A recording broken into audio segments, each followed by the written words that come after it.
বাংলাদেশের রাজনীতিতে এক নতুন ভোরের সূচনা হল। ত্রয়োদশ জাতীয় সংসদ নির্বাচনে ২১২টি আসনে বিশাল জয় পেয়ে সরকার গঠন করতে যাচ্ছে বিএনপি। দেশ জুড়ে এখন উৎসবের আমেজ। কিন্তু এই অভাবনীয় সাফল্যের পেছনে মূল জাদুকর কারা? বিশ্লেষকরা বলছেন, এই জয়ের পেছনে সবচেয়ে বড় শক্তি ছিল জিয়া পরিবারের ৩ সদস্যের এক আধুনিক, ভদ্র ও স্মার্ট প্রচারণা। বিএনপির চেয়ারম্যান তারেক রহমানের দূরদর্শী নেতৃত্ব এখন দেশের সীমানা ছাড়িয়ে আন্তর্জাতিকভাবেও প্রশংসিত।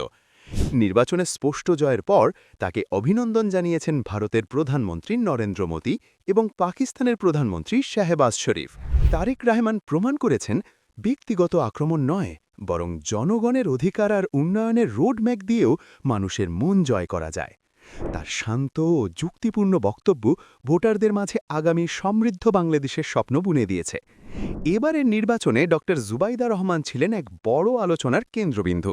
তার ভদ্র, বিনয়ী এবং রুচিশীল ব্যক্তিত্ব সাধারণ মানুষের কাছে জিয়া পরিবারের উচ্চশিক্ষিত ও আধুনিক প্রতিচ্ছবি তুলে ধরেছে।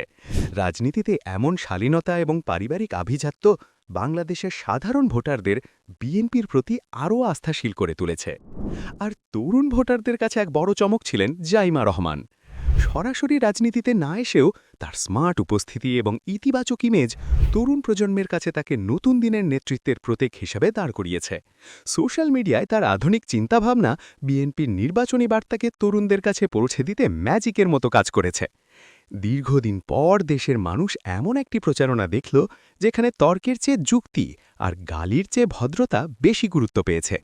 এই ৩ সদস্যের সম্মিলিত ইমেজ বিএনপিকে এক আধুনিক ও ভবিষ্যৎমুখী দল হিসাবে ভোটারদের কাছে গ্রহণযোগ্য করে তুলেছে। ২১২ আসনের এই বিশাল ম্যান্ডেট নিয়ে তারেক রহমানের নেতৃত্বে এক সুন্দর বাংলাদেশ দেখার অপেক্ষায় এখন দেশবাসী। জনগণের এই ভালোবাসা আর আস্থার প্রতিদান দিয়ে বিএনপি কি পারবে এক নতুন সোনালী ইতিহাস গড়তে? আপনার মতামত কমেন্টে জানান।